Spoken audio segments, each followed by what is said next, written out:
Media sosial kembali diramaikan oleh unggahan lama Aura Kasih yang tiba-tiba viral dan memantik tafsir berlapis. Video yang diunggah pada Januari 2024 itu menampilkan Aura Kasih memasak sop jamur secara detail, dari menyiapkan bahan hingga proses memasak yang rapi. Awalnya konten tersebut tampak sederhana, namun perhatian publik justru tertuju pada pesan yang menyertainya. Aura Kasih menyinggung kemampuan memasak sebagai bekal menjadi istri yang baik, lalu menyelipkan kalimat bernada santai yang dianggap menyimpan maksud tertentu. Seiring mencuatnya isu kedekatan Aura Kasih dengan Ridwan Kamil, netizen yang budiman mulai mengaitkan unggahan ini sebagai kode halus yang diarahkan pada Ridwan Kamil. Spekulasi itu langsung membanjiri kolom komentar dengan beragam reaksi, mulai dari candaan hingga sindiran soal kepekaan pria membaca kode. Nama Aura Kasih pun kembali diseret dalam gosip liar yang menyebutnya memiliki hubungan spesial dengan Ridwan Kamil. Berbagai cocokologi bermunculan, dari waktu unggahan, gaya hidup hingga dugaan perjalanan bersama. Meski isu terus membesar dan emosi publik tersulut, belum ada klarifikasi resmi yang memastikan kebenaran hubungan tersebut.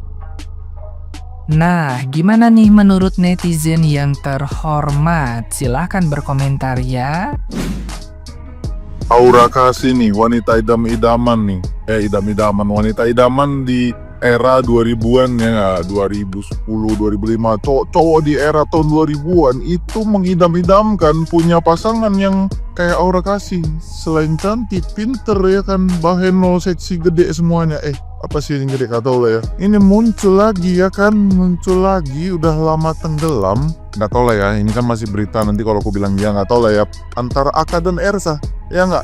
Dan kalau iya betul, mantap kali pak, ya kan? Ini perempuan yang sangat didam-damkan oleh banyak laki-laki pak. Mantap kali kau, kalau betul ya. Ada apa sebenarnya dengan Ridwan Kamil? Namanya belakangan ramai diperbincangkan. Mulai dari isu aset dan LHKPN, hingga pemberitanya mengaitkannya dengan kasus Bank BJB. Tidak sampai di situ, isu personal hingga potongan video ikut menyebar di media sosial. Masalahnya, sebagian besar masih dalam tahap pemberitaan dan penyelidikan. Namun, opini publik sudah lebih dulu menjatuhkan kesimpulan. Pertanyaannya sekarang, ini murni proses hukum atau perlahan menjadi pembunuhan karakter? Tulis komentar kamu. Menanggapi Pak RK itu mudah jatuh, tertimpa tangga, ketiban tembok, kekubur genteng, keinjak burung. Ya, jadi Pak RK ini kayak buah kelapa. Buah kelapa itu kan kalau mau diambil santannya, prosesnya kan panjang ya. Mulai dari ngambil kelapanya, jatuhkan, habis dijatuhkan, dikupas, setelah ditumpas, dibutik. Kalau bahasa Sunda bilangnya dibutik ya, misalkan antara batok kelapa sama daging kelapa. Setelah dibutik, disisit. Di dalam batok kelapa itu ada kulit ari kelapanya, sisit sampai kelihatan warna putih. Habis disisit, diparut. Buat selesai itu pun dapat santan. Banyak akhir itu diperas sampai keluar tetesan-tetesan air santannya. Nah, itulah saripati kelapa. Inti dari pohon kelapa yang kokoh itu, bagian terbaiknya adalah saripati kelapanya. Buat mendapatkannya ya itu prosesnya kayak tadi. Ya, mudah-mudahan buat KRK jadi hal yang baik. Ini disclaimer dulu ya, jadi saya nggak membela KRK, nggak membela Adalia. Ini dari sudut pandang saya melihat kasusnya Pak RK inilah. Ya, mudah-mudahan baik ya. Mudah-mudahan Pak RK mendapatkan bagian terbaik dari kasusnya yang sekarang. Ya, begitu aja lah.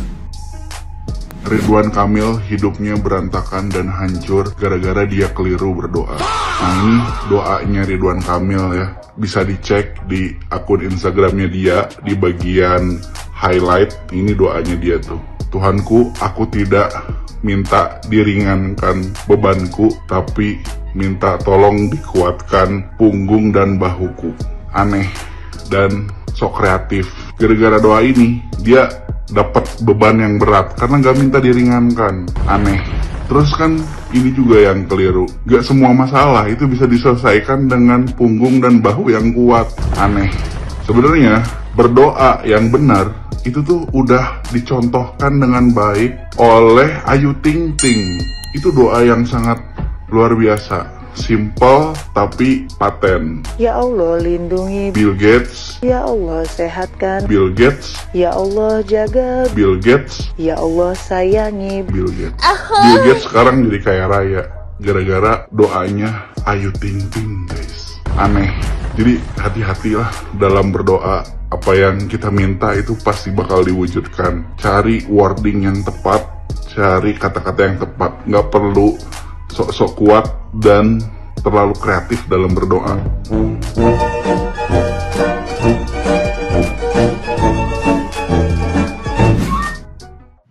Habis Jule terbitlah aur-auran ya. Yang lewat di FYP gue di beranda IG ya, di TokTok ya, semuanya yang lewat mukanya dia tuh ya. Si RK dengan para korban-korbannya. Gak nyangka ya, gue tuh dulu salah satu orang yang bener-bener mendambakan ya laki-laki seperti Pak RK ya.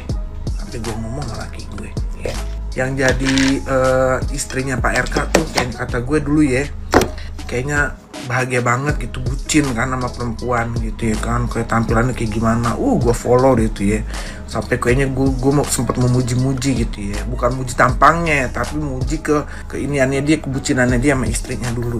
Dan sekarang yang gue lihat ya, kayak gue kayak nggak mau nerima kenyataan gitu ya, kayak mau berita-berita yang lewat tuh berusaha gue singkirkan gitu. Dengan sebelumnya waktu bukan dengan aura-aura itu gue kayak nggak mungkin itu hoak.